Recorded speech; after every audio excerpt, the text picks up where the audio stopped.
What? This isn't disco music!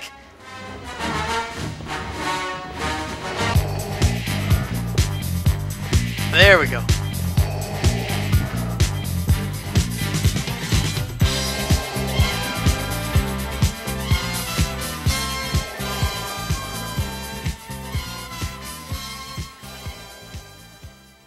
Security deflector shield will be deactivated when we have confirmation of your code transmission.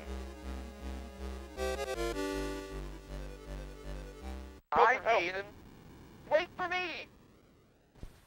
Star Wars Return of the Jedi. Wait. Return of the Jedi? Isn't that the third movie? Yes, oddly enough, after the release of Star Wars Arcade, which was based off Episode 4, A New Hope, they jumped right ahead to Return of the Jedi. Perhaps to capitalize on the final movie, which was released just the year before.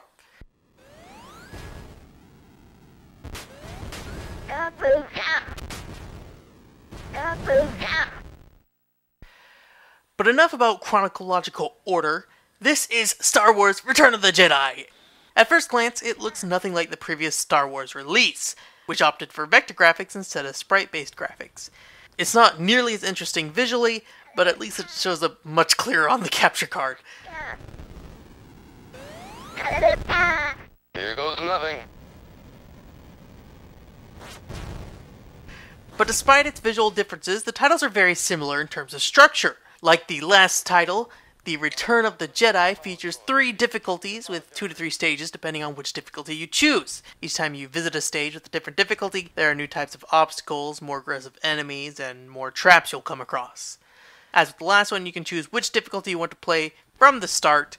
The higher the difficulty you start on, the bigger score bonus you get at the end. Unlike the last title, where the player was limited to the X-Wing, Return of the Jedi lets players control a variety of vehicles and characters. While they all play fairly similarly, at least it gives you the illusion of variety. You'll play as Princess Leia in a speeder bike chase, which stands out since you can activate traps for extra points. You also play as Han Solo in not destroying the Death Star, and Chewbacca doing something in an AT-AT. I literally got to Chewie's stage about 2 or 3 times before dying almost instantly each time. So here's your 10 seconds of footage for that. Dead. Okay, back to speeder bikes. Speaking of dying, Return of the Jedi is definitely the most difficult of the 3. While you get a handful of lives and the score requirement for gaining extra lives isn't all that difficult to meet, the title more than makes up for it with one-hit deaths.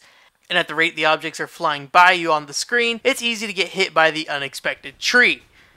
This isn't helped by, at least in the Rogue Squadron version, oversensitive controls that make precise movements almost impossible.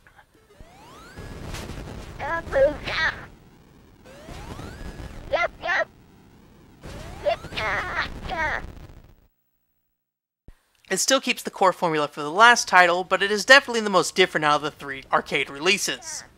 Unfortunately, it doesn't pull off the 3-stage formula nearly as well as the last title, but it is still worth a look.